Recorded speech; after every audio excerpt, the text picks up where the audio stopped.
let's keep it real.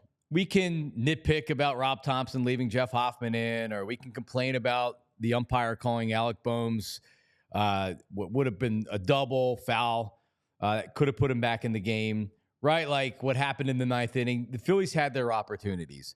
Reality is that this team isn't good enough. This team wasn't good enough.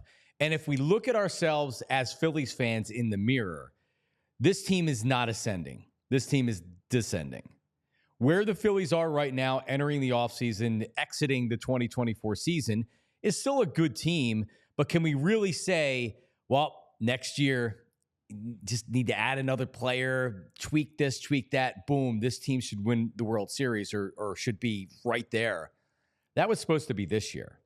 This was supposed to be the year where, all right, you lost in the World Series, you lost to the Diamondbacks in the NLCS, get right back up to it, and you add to the team, you make trade deadline trades, and you go backwards again. This is a descending team. This is a team, in my opinion, that needs to be reconstructed. Not major reconstruction, but I think you have to imagine this team differently for 2025. God, it's crazy to say 2025. This team's not good enough. Their offense isn't good enough. Still a good team. I like the core. I like the players. I like the personalities. I love their starting pitching, right? Like the bullpen, you're going to have to make a lot of moves there because there's some free agents. But for the most part, the core of this team has, in my opinion, done what they're going to do. And now it's time to regroup and try to figure something else out. Because if you come back next year with the same team, with maybe a couple of minor additions, team's not going to be good enough to win a World Series. Sorry. Like, they're just not. We have to admit what this Phillies team was in the last 100 games of the season, more or less 100 games of the season, which was a couple of games above 500. Where if you objectively looked at the Mets and the Phillies entering the playoffs, yeah, I picked the Phillies to win because they have better starting pitching, and Zach Wheeler was leading off, and they were rested and everything else, things that probably worked against them a little bit. But the Mets were the better team in the last 100 games. Since they left London, where they squared off in London, the Mets were one of the best teams in baseball, if not the best team in baseball. The Phillies weren't. So, like, sorry, I'm going to use that sample size of what I saw over the last 100 or so games. And then also look what happened in the playoffs last year to the Phillies against the Diamondbacks. The offense fell apart. What happened this year in the playoffs? The offense fell apart. Last night, Ranger Suarez didn't even make it through 5 innings, 4 1/3 of an amazing effort. Like really like a very entertaining baseball game. He was able to wiggle out of bases loaded jams in the first and second innings, striking guys out, throwing the curveball. It was fun. Did it ever feel sustainable they were going to win that game last night without scoring runs? I mean, you're hanging on by a thread. It's 1-0, and you're like, oh my God, I have to make it through the 5th inning and the 6th inning and the 7th inning and the 8th inning and the 9th inning. And if you don't score runs, you're never going to make it through those innings. You're just not. So I'll nitpick about bringing Hoffman out for a second inning because I thought it was the wrong move. We'll talk about a lot of other things. The reality is the core of this team, the core of this Phillies team, their offensive players flat out weren't good enough. And I don't know how you make the case that it's going to get better because I don't think it is. It's either going to kind of stay the same or maybe get worse a little bit. But hey, still a good team, still a playoff team, still a team that is easy to root for. But when you look at Schwarber, and he had the home run, 2 for 16. Turner, 3 for 15. Bohm, 1 for 13. JT Realmuto, 0 for 11. Stott, 2 for 11. Marsh, 1 for 12. And then your bullpen fell apart. Dunsky. Mets are a good team. They're not a great team. Mets aren't a team that the Phillies shouldn't have beaten, but where the Phillies are right now, the Mets are the better team, despite what a lot of the Phillies have to say. Just like I don't come in here this morning angry like you do a lot of times after losing a series or losing a game or what have you. I come in kind of, I don't know, sad. Like, this should be the end of this team's run. There should be changes that are made. But then when you look at the changes that can be made, what does Dave Dombrowski actually have to do?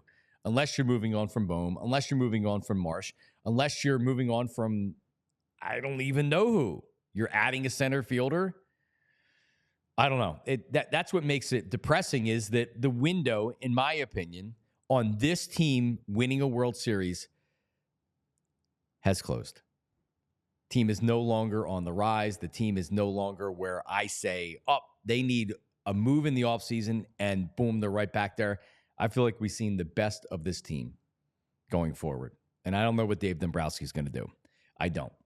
We'll talk about some of the game coming up here in a second. Tyler Zulli, who has been working, listen, this dude's 24/7.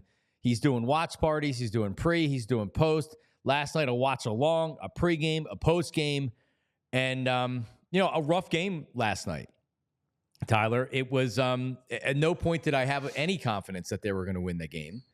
They had opportunities.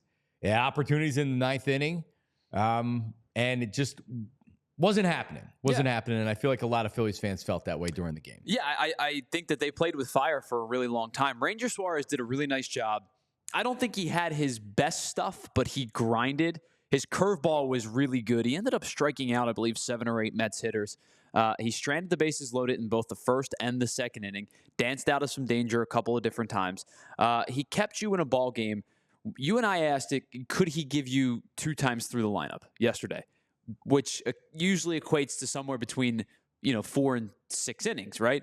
And he used it 4 1/3 when they ended up pulling him. Now, Jeff Hoffman did a good job of getting out of the 5th, and you're up 1-0 heading into the top of the 6th. Even with the performance that Ranger Suarez provided you, did you feel good about a 1-0 lead? Because I sure didn't. I sure felt like this offense continued to sputter. Here's just, and I brought these guys up last night, and it's 4 of the 9, or I guess 4 of the 11 guys who made starts in the starting lineup for the Phillies. Between Kyle Schwarber, Alec Boehm, JT Realmuto, and Brandon Marsh. Do you want to take a guess at what their combined batting average was, the 4 of them? 113. 063. Oh, even worse. They were 4 for 63 in the series. Schwarber was 2 for 16. He was 1 for 15 after the leadoff home run in Game 1 in the bottom of the first. Alec Boehm was 1 for 13.